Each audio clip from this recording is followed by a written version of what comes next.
그러면은 일단은 공공시설 중에서 도시계획시설로 규정하고 있는 국토계획 및 이용에 관한 법률 지난 시간에 얘기를 했습니다. 그래서 기반시설이란 무엇인가라는 것은 지난주 강의 내용을 참조하시면 될 것 같고요. 그 다음에 강력시설이라는 내용이 여기서 보면은 제2조 8항에서 얘기를 하고 있습니다. 그래서 8항에서는 강력시설이라 하면 기반시설 중에서 강력적인 정비체계가 필요한 어떤 시설들이다라는 거고요. 그 부분에 대한 정의는 두 가지가 있습니다. 첫째는 시도 특별자치시에 또는 군의 관할구역에 걸쳐 있는 시설 또는 걸쳐 있지 않더라도 그 행정구역 경계에 걸쳐 있는 일반적으로 보면 뭐 도로, 철도, 그 다음에 그런 어떤 성적인 도시계획시설이죠. 공공시설은 대부분 강력시설이라고 보시면 되고요. 또 한 가지는 규모가 커서 다른 시군이 이용할 수 있는, 그렇지만 어떤 특정 시나 군에 소속되어 있지만 입지에 있지만 다른 주변 지역의 시군이 사용할 수 있는 시설, 그런 시설, 우리가 지금 폐기물 처리 시설 같은 경우 있고요. 뭐 종합 의료 시설도 마찬가지 가능하고 장례식장도 좀 대규모 같은 경우는 그렇게 될 수가 있겠죠. 공원도 마찬가지고요. 그래서 어떤 특정 시군의 입지에 있지만 다른 시군에서도 사용하기 가능한, 저 같은 경우에는 고양시에 있는 종합체육관에서 이제 라켓볼을 하거든요. 근데 제가 작년 4월 초까지는 파주 시민이었어요. 바로 인접한 시군에서 저는 제 집에서 가까운 시설은 오히려 고양시에 있는 시설이었기 때문에 거기서 그런 어떤 체육시설을 이용을 한 거죠. 그런 부분들이 이제 공동으로 이용하는 시설이 되는 겁니다. 그래서 강력시설에 대한 정의는 두 가지입니다. 그 행정구역 간에 걸쳐 있는 시설 또는 특정 행정구역 내에 입지하고 있지만 다른 행정권 내에 있는 주민들이 이용하는 시설이 이제 강력시설이라고 하고요. 이런 강력시설은 실질적으로 보게 되면 수요 분석이나 공급에 있어서는 실질적으로 그 해당 시군의 수요만을 고려하면 안 되겠죠. 그래서 그 주변에 있는 영향권 내에 있는 그런 시군의 인구라든지 종사자 수 그리고 이용 가능한 수요를 갖다가 고려해서 그 시설의 공급이라든지 입지, 배치 그리고 운영관리 측면까지도 우리가 고려해서 공급을 할 수가 있겠죠. 이것을 이제 강력시설이라고 얘기하는 부분이 되겠습니다. 그리고 시행령 제3조에서는 유사하게 보다 더 구체적으로 둘 이상이 걸쳐 있어야 된다는 거고요. 뭐가 있을까요? 여기 보면 도로, 철도, 운하, 광장, 녹지, 그리고 수도, 전기가스, 열 공급 설비, 공동구, 유료 저장, 송유 설비, 하천, 하수도. 그래서 여러분들 보게 되면 대부분 선 쪽으로 되어 있는 거나 아니면 좀 규모가 큰 점적인 시설, 광장이나 녹지 부분들이 되겠죠. 나머지는 대부분 선으로, 선적인 거죠. 라인. 그죠? 라인이 되는 거고요. 면적인 시설에서는 실질적으로 보이는 광장, 녹지 같은 굉장히 규모가 클 수 있는 어떤 도시계획 시설을 우리가 강력시설로 정하고 있다라는 거고요. 그리고 보게 되면 공동으로 이용하는 시설 같은 경우에는 뭐가 있을까요? 이거는 점적인 시설이라고 보면 되겠습니다. 점적인 시설 같은 경우에는 항만, 공항. 여러분들 항만이 있다고 그래서 인천항이 있다고 그래서 거기서 인천 시민들만 이용하는 건 아니잖아요. 거의 대부분 거의 전국에서 또는 뭐 수도권 전체에서 인천항을 주로 많이 이용하게 되는 부분, 평택항, 부산항 마찬가지겠죠. 이런 항들은 실제 그 해당 시군이 가지고 있다 하더라도 그 내에 있다 하더라도 굉장히 포괄적으로 다른 주변 시군의 영향을 받는 시설물이 되는 거죠. 공항도 마찬가지고요. 자동차 정류장도 마찬가지 그럴 수가 있겠죠. 자동차 정류장 같은 경우는 우리가 터미널을 일반적으로 얘기하니까 터미널 같은 경우에도 반드시 뭐 서울 시민만 이용을 하나요? 서울 시민의 어떤 거기 부분에서 그 가까이 있는 시군에서 보다 더 가까운 주민들은 당연히 이용할 수 있는 부분들이죠. 그래서 강력시설일 수 있다라는 부분이고요. 나머지도 마찬가지 여기서 얘기하는 체육시설, 사회복지시설, 공공직업훈련시설, 청소년 수련시설, 뭐 공동묘지, 하수도, 유수지 부분이죠. 하장장, 공동묘지. 여러분들 보면 나중에 얘기를 하겠지만 하장장, 공동묘지, 폐차장 같은 경우에는 주민 기피 시설이죠. 그래서 내 땅에는 내 집 주변에는 이런 시설들이 없어도 되겠지만 없으면 좋겠지만 그렇다고 해서 없어서는 안 되는 시설들이 되는 거죠. 이런 부분들도 이제 보면은 이제 시군간 그 해당 지자체 간 협약이나 아니면 공동 조성을 통해 가지고 할 수가 있는 부분이 되겠습니다. 또 다른 거 같은 경우에는 공항 같은 경우에는 우리가 굉장히 또 내 지자체에 왔으면 좋겠다라고 얘기하는 부분이죠. 우리가 보면은 우리 김해공항에 대한 제2 공항을 건설하기 위한 부분에서 굉장히 많은 다툼이 있죠. 부산, 경상남도, 경상북도, 대구시 같은 경우는 공항은 우리 동네 가까이 있어야 된다. 그래서 어떻게 되면 밀양에 있거나 가덕도에 있거나 아니면 대구에 있거나 이런 부분들에 대한 어떤 이렇게 좋은 시설들은 뭐 우리 집 근처에 내 지자체 내에 있으면 좋겠다라고 얘기하는 또는 내 지자체 내는 안 되더라도 실질적으로 그 가까이에 보다 더 가까이에 위치하면 좋겠다라는 부분에 대한 것들이 되는 거죠. 그래서 이런 어떤 갈등이라는 부분도 마찬가지 이런 형태에서 발생을 할 수가 있다라는 부분입니다. 그래서 강력시설이 좋으면은 또 좋은 대로 갈등이 생기는 거고요. 또 나쁘다는 것은 이제 혐오시설이 되는 거죠. 기피시설. 그러면 또한 갈등이 발생을 하게 됩니다.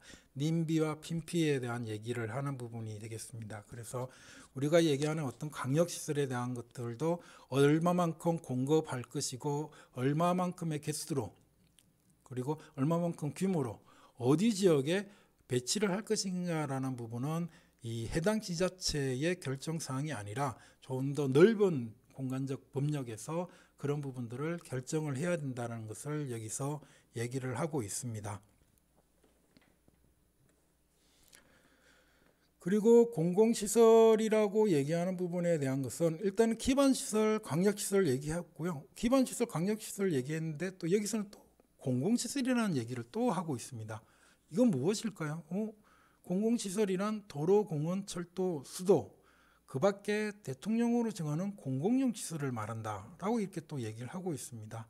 그래서 보면 여러분들 여기 보게 되면 항만, 공항, 강장녹지, 공공공지, 공동구, 하천, 방화설비 등등등 하수도, 국어가 뭐죠? 국어가 항상 찾아보고 이해했는데도 또 보면 이게 어려운 한자어라서 한번 살펴보도록 하겠습니다. 여기서 요즘에 인터넷이 참 잘 돼 있잖아요. 그래서 보면은 라고 이렇게 한번 보시면 여러분들하고 오프라인에서 아마 만났으면 여러분들하고 찾아보라고 했는데 여기 보면은 국어란 인공적인 수로 또는 부지다라는 거고요. 하천보다 규모가 작은 폭이 4, 5m 되는 겨울을 뜻한다. 용수나 배수를 위해서 형태를 갖춘 인공적인 수로 두기다라고 이렇게 되어 있습니다. 하천법에 적용을 받지 않는 그런 시설물을 우리가 국어라고 한다라는 부분이 되겠습니다. 그래서 이런 국어와 그리고 행정청이 설치하는 시설로서 주차장, 저수지, 그 밖에 국토교통부령이 있고요. 그 다음에 스마트 도시 조성 및 산업진흥 등에 관한 법률에 근거한 시설을 우리가 공공시설이라고 한다라는 얘기가 있습니다.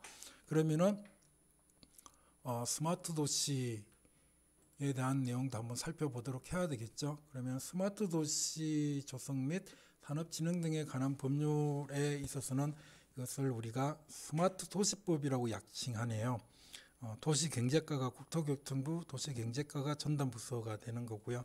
이 스마트 도시법을 보게 되면 여러분들 스마트 시티라고 해서는 안 되고요. 스마트 도시가 통일된 용어가 되겠습니다. 그래서 스마트라는 외래어와 그리고 도시라는 우리 고유어, 한자어가 되겠죠. 스마트 도시가 됩니다. 그래서 여러분들 표현할 때는 항상 스마트 시티라고 하지 말고 스마트 도시라고 하는 것이 보다 더 공식적인 용어이다라는 것을 알고 계시면 될 것 같아요.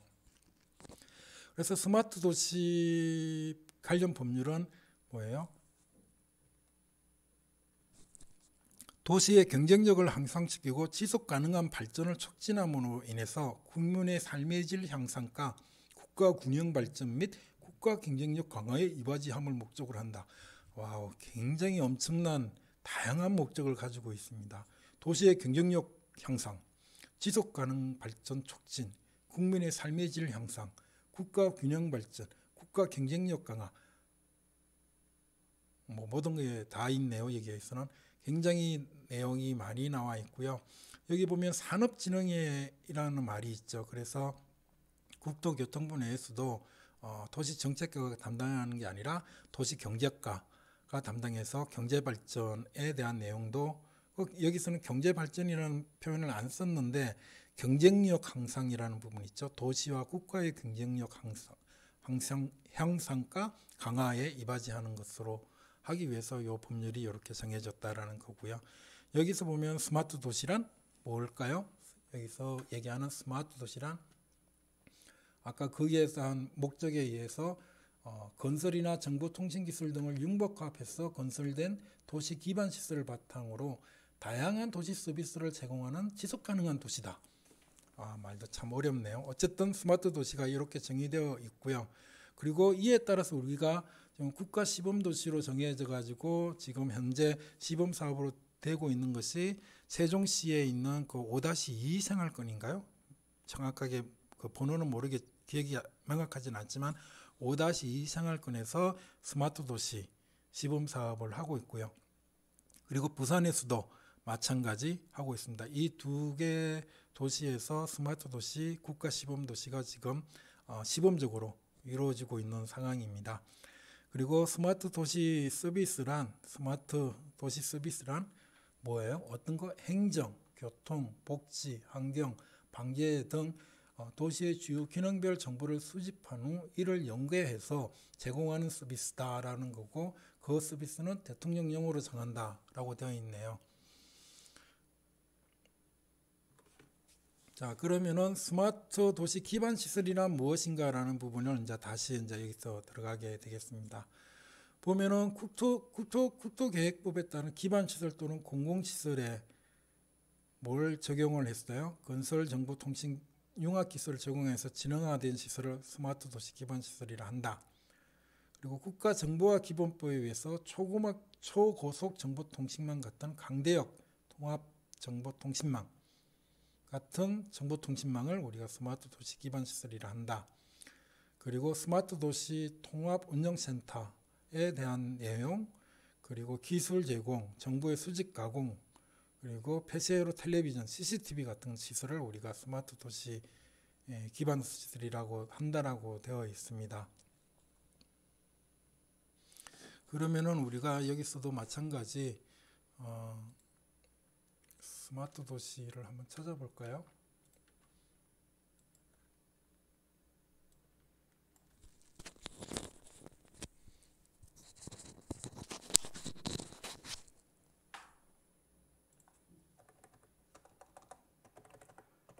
로.co.kr 들어가서 스마트 도시로 해가지고 검색을 하게 되면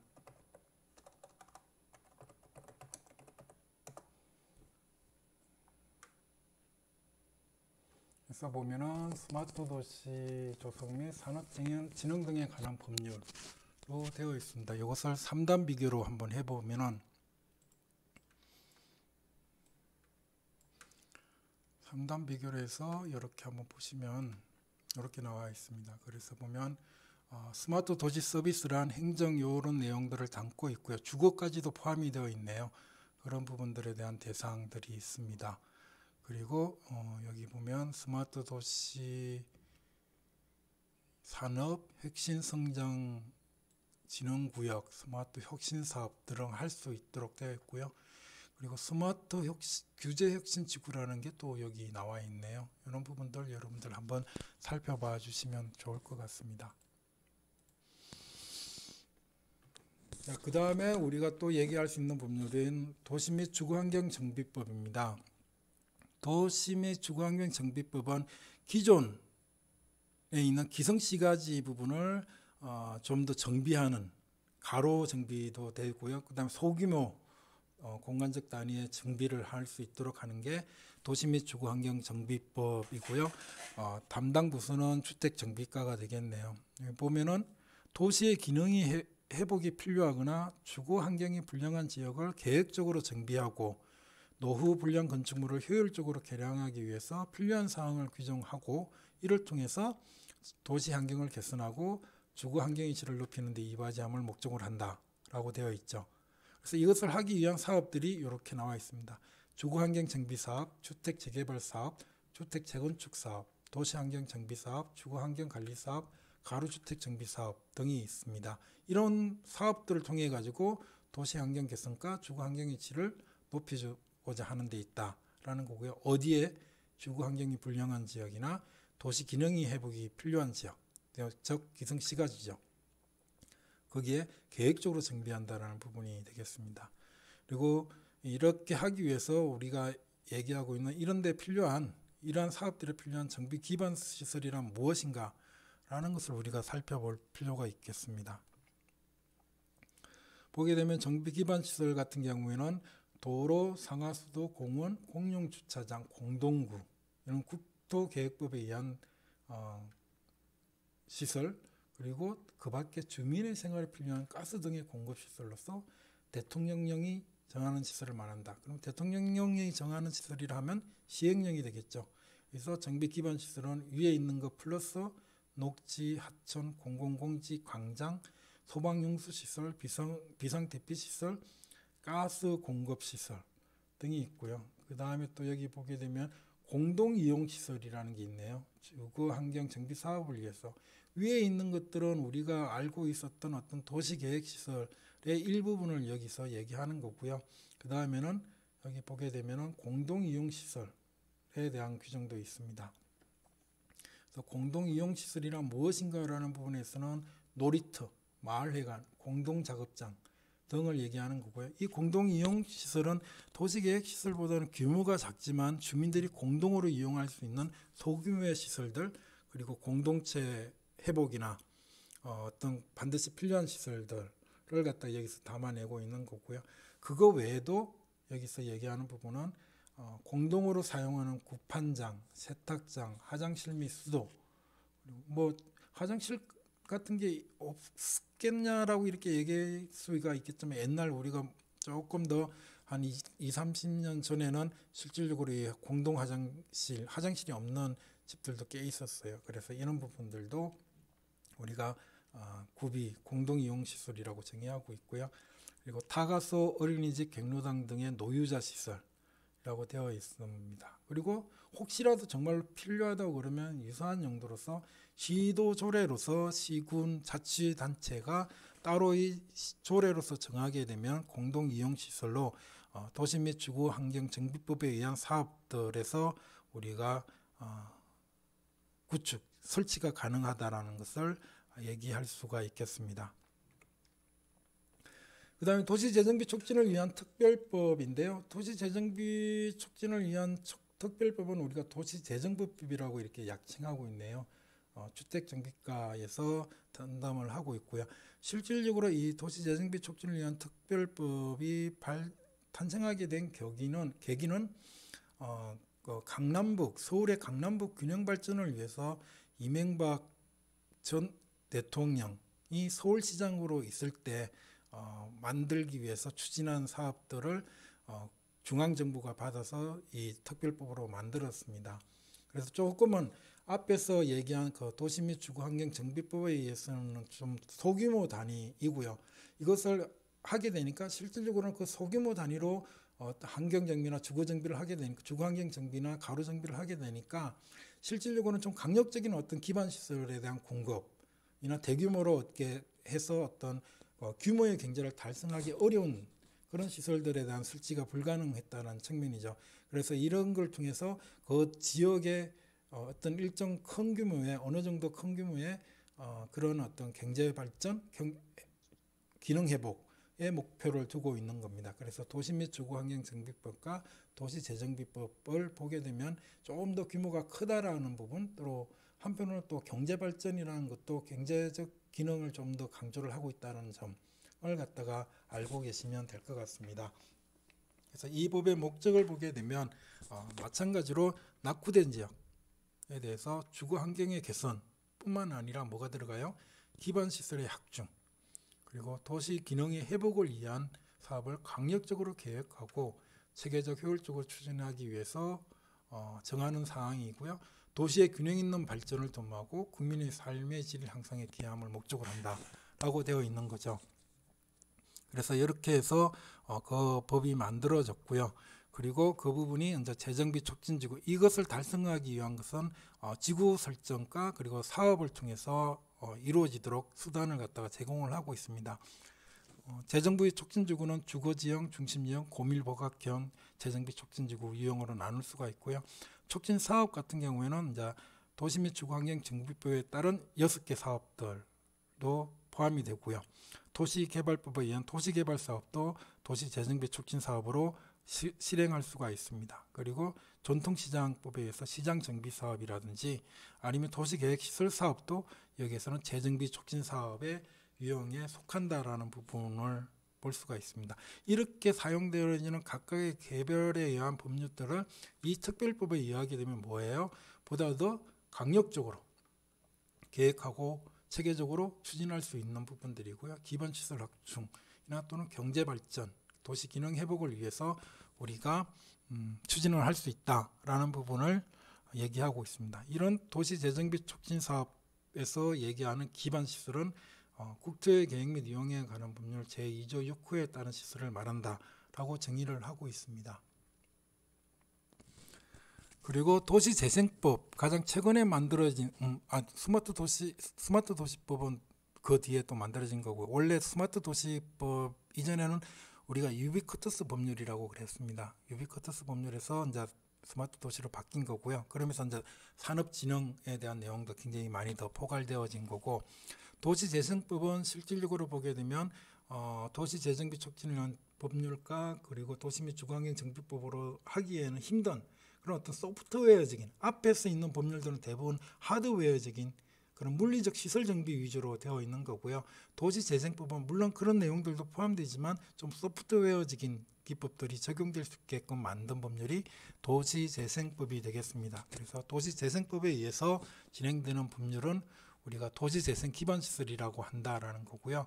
앞에서 얘기한 국회법에 의한 기반시설 플러스 우리가 도시 및 주거환경법에 의해서 얘기하는 어떤 놀이터, 마을회관, 공동자관, 마을도서관 등의 공동이용시설도 포함되고요. 그리고 기초생활인프라는 부분에 대한 시설도 마찬가지 여기 있습니다.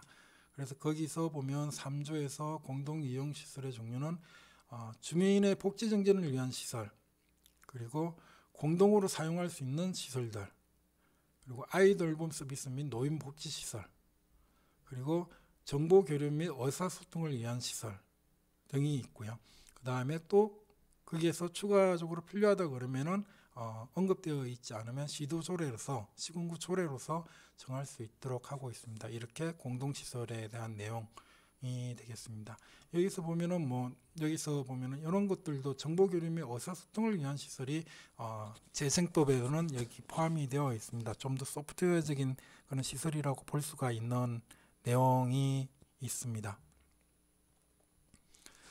자, 그러면 왜 이렇게 각각의 법률로 공공시설에 대한 그 정의를 하고 그리고 유형을 규정하고 있을까라는 부분입니다.